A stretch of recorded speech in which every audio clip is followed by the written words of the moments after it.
Kauli ya Askofu Gwajima ambaye ni mbunge wa Kawe kwa sasa imeendelea kuzua gumzo baada ya kuonekana kabisa kwa sasa alipofikia ni kwamba haogopi mtu, haogopi cha Trump, hata ameonekana kabisa kwamba kuwa na uhuru wa kuweza kufuatilia baadhi yanayoendelea katika zile nchi za Kiafrika.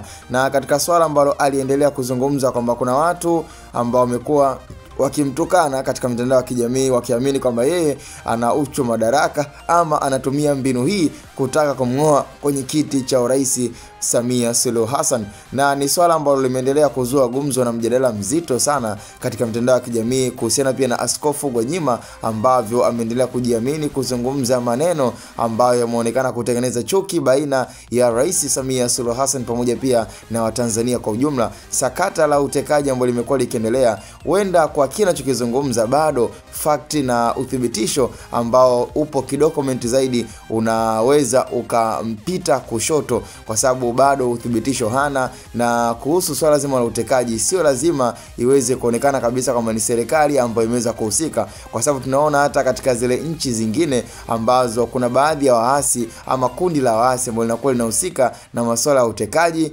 ambayo kiuhalisia hayahusiani na serikali. Kwa hiyo kuhusu hii issue ya utekaji bado ni issue pana sana, na sio issue ambayo tu ya kuweza kwenda direct na kuweza kuilaumu serikali ya Rais Samia Suluhu Hassan. Kwa hiyo hata kuhusu hii issue ambayo pia katika bunge la Ulaya limekuwa likiendelea kuzungumza kuhusu yanayoendelea katika nchi ya Tanzania, na hata kwa viongozi wakubwa akiwemo Rais Donald Trump kutokea nchi Marekani ambaye pia yuko sambamba kuendelea kusikiliza na kufuatilia yale yanayoendelea. Na kwa Askofu Gwajima, yeye ameendelea kujipa imani kwamba anaamini kabisa kwamba kweli uthibitisho hana kuhusu hili swala la utekaji, kwamba huwezi kumdirect moja kwa moja kama labda anayehusika ni Rais Samia Suluhu Hassan ama ni moja ya vyombo vya dola vya Tanzania, lakini huenda ikaonekana kabisa kuna kundi la waasi ambao linajaribu kutaka kuchafua na kumtia doa Rais Samia Suluhu Hassan. Lakini mpaka sasa hivi ameendelea kurusha spana na kujiamini zaidi na zaidi, na ndio maana kuna baadhi ya watu wameona kabisa mwamba isije ikawa anaitaka nchi kiakili. Kwa hiyo inapofikia sehemu fulani labda mtu ana uchu madaraka